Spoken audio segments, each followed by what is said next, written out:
السلام علیکم ورحمۃ اللہ وبرکاتہ۔ منی کے بارے میں علماء کا اختلاف ہے کہ یہ منی طاہر ہے یا نجس ہے۔ دو بڑے موقف ہیں، ان کے دلائل اور اس کے بعد راجح موقف کی نشاندہی کر دیں گے۔ پہلا موقف ہے امام ابو حنیفہ اور امام مالک کا۔ یہ دونوں حضرات کہتے ہیں کہ منی ناپاک ہے۔ حنفی حضرات بھی اسی کو لے کے چلتے ہیں اور وہ منی کی نجاست کے قائل ہیں۔ تو پھر آگے ان دونوں کا اختلاف ہے۔ امام ابو حنیفہ کہتے ہیں کہ منی خشک ہو تو اسے خرچنا ہی کافی ہے، اس سے پاکی ہو جاتی ہے، لیکن امام مالک کہتے ہیں کہ منی خشک ہو یا تر ہو، دونوں حالتوں میں اس کو دھونا لازم ہے۔ یہ تفصیل نیل الاوطار میں ہے، پہلی جلد 65 نمبر صفحہ۔ احناف نے جو دلائل دیے ہیں اس کی تفصیل، پہلی حدیث ہے سلیمان بن یسار تابعی بیان کرتے ہیں کہ میں نے سیدہ عائشہ رضی اللہ تعالیٰ عنہ سے کپڑے پر لگی ہوئی منی کے بارے میں پوچھا کہ اس کی صفائی کا طریقہ کیا ہے، تو انہوں نے بیان کیا كنت اغسلہ من ثوب رسول اللہ صلی اللہ علیہ وسلم فیخرج الی الصلاۃ واثر الغسل فی ثوبہ بقع الماء۔ جیسے بخاری میں 230، صحیح مسلم میں 289 نمبر روایت ہے، کہتی ہے میں رسول اللہ صلی اللہ علیہ وسلم کے کپڑوں سے اسے دھوتی تھی، پھر آپ نماز کے لیے جاتے، جبکہ آپ کے کپڑے میں منی دھونے کے نشان دبوں کی صورت میں ہوتے تھے۔ تو اس سے استدلال کیا ہے کہ منی ناپاک تھی، تبھی تو دھویا ہے۔ لیکن امام شوکانی رحمہ اللہ نے نیل الاوطار میں وضاحت کیا ہے کہ اس حدیث سے منی کی نجاست ثابت نہیں ہوتی، بلکہ اس سے تو یہ ہوتا ہے کہ منی نجس نہیں ہے۔ اس حدیث سے زیادہ یہ ثابت ہوتا ہے کہ منی کو کپڑے سے دھونا جائز ہے، اور اس بات میں کوئی اختلاف نہیں ہے۔ بلکہ ان چیزوں کو بھی دھونا جائز ہے جن کی طہارت پر اتفاق ہے، جیسے خوشبو اور مٹی وغیرہ۔ خوشبو زیادہ لگ جائے یا مٹی کپڑوں پہ لگی ہو تو لوگ دھو لیتے ہیں، یہ مطلب نہیں کہ مٹی اور خوشبو ناپاک اور نجس ہے۔ یہ تفصیل امام شوکانی رحمہ اللہ نے بیان کیا کہ یہ حدیث استدلال کے لیے موضوع نہیں ہے، اس سے استدلال نہیں ہو سکتا کہ منی نجس ہے۔ دوسری ایک کمزور حدیث ہے، سیدنا عمار بن یاسر رضی اللہ تعالیٰ عنہ بیان کرتے ہیں کہ رسول اللہ صلی اللہ علیہ وسلم نے فرمایا یا عمار ما نخامتک ولا دموع عینیک الا بمنزلۃ الماء الذی فی رکوتک انما تغسل ثوبک من البول والغائط والمنی والدم والقیء۔ عمار تمہارا کھنگار آنکھوں کے آنسو اس پانی کی مانند ہیں جو آپ کے برتن میں ہے، اپنا کپڑا صرف پیشاب، پخانے، منی اور خون اور قے سے دھویا کر۔ یہ روایت سخت ضعیف ہے۔ طبرانی اوسط میں 5963، مسند ابی اعلیٰ میں 1611 نمبر روایت ہے۔ امام بہقی اس روایت کو نقل کرنے کے بعد کہتے ہیں سنن بہقی میں اس حدیث کی کوئی اصل نہیں ہے، اس کی سند میں علی بن زید بن جدعان ضعیف راوی ہے اور ثابت بن حماد متہم بالوضع ہے، تو یہ بھی قابل استدلال نہیں۔ تیسرا ایک قیاس دوڑاتے ہیں کہ منی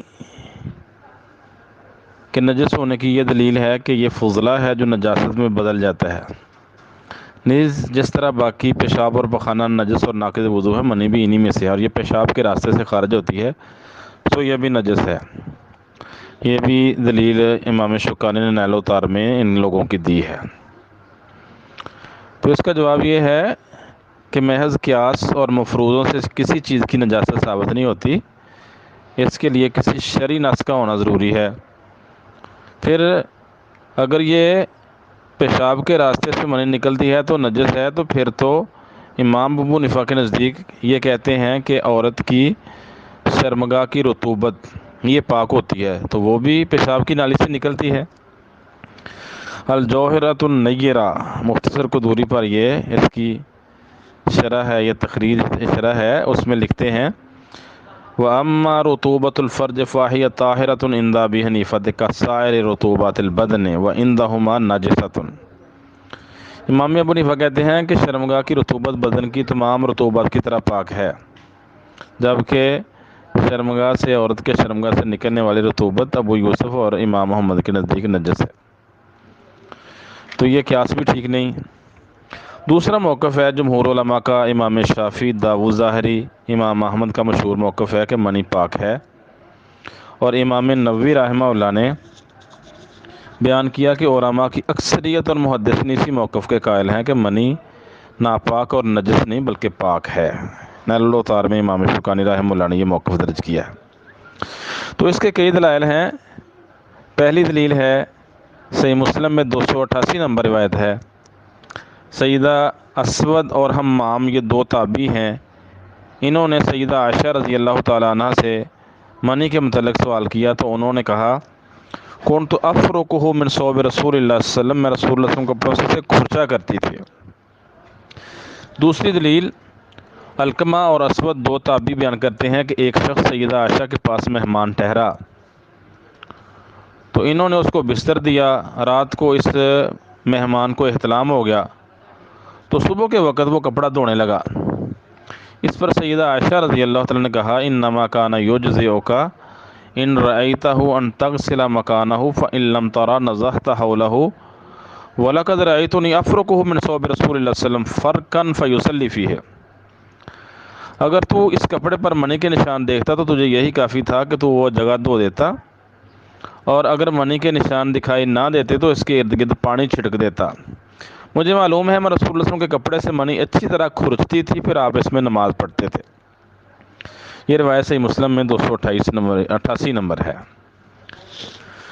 تو اس سے استدلال کرتے ہوئے امام نووی رحمہ اللہ بیان کرتے ہیں کہ منی کے طہارت کے قائلین کی دلیل یہ حدیث ہے جس میں منی کے کھرچنے کا بیان ہے، کیونکہ اگر منی نجس ہوتی تو اسے حیض کے خون اور دیگر نجاستوں کی طرح کھرچنا کافی نہ ہوتا، اور منی کو دھونے والی روایت کا ان علماء نے یہ جواب دیا ہے کہ منی کو دھونا مستحب ہے اور زیادہ پاکی کا باعث ہے، اس سے منی کی نجاست ثابت نہیں ہوتی۔ یہ شرح النووی میں امام نووی رحمہ اللہ نے یہ تفصیل بیان کی ہے۔ تیسری دلیل ہے سیدہ عائشہ رضی اللہ تعالیٰ عنہ بیان کرتی ہیں کان رسول اللہ صلی اللہ علیہ وسلم یسلط المنی من ثوبہ بعرق الاذخر ثم یصلی فیہ ویحطہ من ثوبہ یابسا ثم یصلی فیہ۔ جیسے ابن خزیمہ میں 294، سنن بہقی میں دوسری جلد 418، ارواح الغلیل پہلی جلد 197 نمبر روایت ہے، سند اس کی صحیح ہے۔ کہتی ہیں رسول اللہ صلی اللہ علیہ وسلم اپنے کپڑے سے تر منی کو اذخر گھاس کی جڑ سے صاف کرتے، پھر اس میں نماز پڑھتے اسی کپڑے میں، اور خشک منی کو اپنے کپڑے سے کھرچتے پھر اس میں نماز پڑھتے تھے۔ تو یہ حدیث منی کے طاہر ہونے کی واضح نص ہے کہ تر منی کو بھی دھونا ضروری نہیں، کیونکہ نجاستوں کی ذات کو تلف کرنا لازم ہے، اور یہاں تو تر اور خشک دونوں صورتوں میں منی کپڑے پر موجود ہے، جس سے ثابت ہوتا ہے کہ منی نجس نہیں ہے بلکہ پاک ہی ہے۔ آگے کچھ آثار ہیں۔ پہلا اثر ہے مسند شافعی میں 26 نمبر حدیث، سنن بہقی دوسری جلد 418، سند اس کی صحیح ہے۔ سیدنا عبداللہ بن عباس رضی اللہ تعالیٰ عنہ نے کپڑے پر لگی ہوئی منی کے بارے میں بیان کیا آمتہ عنک بعود او اذخرۃ فانما هو بمنزلۃ البصاق والمخاط، کہتے ہیں اسے لکڑی یا اذخر گھاس سے صاف کر دے، منی جو کپڑوں پہ لگی ہوئی ہے یہ تھوک اور رینٹ کی مثل ہے۔ سند اس کی صحیح ہے اس اثر کی، مطلب عبداللہ بن عباس رضی اللہ تعالیٰ عنہ کے نزدیک بھی منی نجس نہیں تھی۔ اگلا اثر بھی عبداللہ بن عباس سے ہے، بیان کرتا ہے کہ نبی صلی اللہ علیہ وسلم سے کپڑے پر لگی ہوئی منی کے بارے میں سوال ہوا تو آپ نے فرمایا، اچھا اگلی روایت تو ضعیف ہے، رسول اللہ صلی اللہ علیہ وسلم کی طرف جو منسوب ہے، باقی عبداللہ بن عباس کا یہ اثر صحیح ہے۔ تو دلائل کی روح سے جمہور علماء کا موقف راجح ہے کہ منی طاہر ہے، پاک ہے، نجس نہیں ہے۔ حافظ ابن قیم رحمہ اللہ بیان کرتے ہیں بدائع الفوائد میں، منی کو نجس کہنے والوں کے قول کا جو چیز قطعی خاتمہ کرتی ہے وہ یہ ہے کہ نبی صلی اللہ علیہ وسلم کو معلوم تھا کہ امت کو ان کے جسموں، کپڑوں، بستروں اور لحافوں میں منی سے شدید دوچار ہونا پڑتا ہے، لیکن اس کے باوجود آپ نے کبھی بھی انہیں جسموں اور کپڑوں پر لگی ہوئی منی دھونے کا حکم نہیں دیا۔ اسے پیشاب کی مثل سمجھنا محال ہے، کیونکہ منی کو دھونے کے بارے میں ایک صیغہ بھی امر کا وارد نہیں ہوا۔ پھر یہ مسلمہ اصول ہے کہ وہ وقت ضرورت حکم میں تاخیر ممنوع ہے۔ سید سابق رحمہ اللہ نے فقہ سنہ میں یہی موقف اختیار کیا ہے کہ منی پاک ہے، البتہ تر منی کو دھونا اور خشک منی کو کھرچنا مستحب ہے۔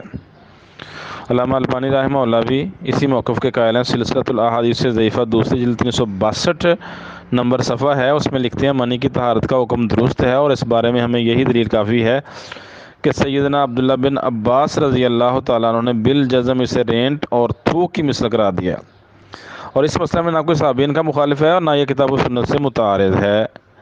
حافظ ابن تیمیہ رحمہ اللہ کے نزدیک بھی یہی موقف راجح ہے۔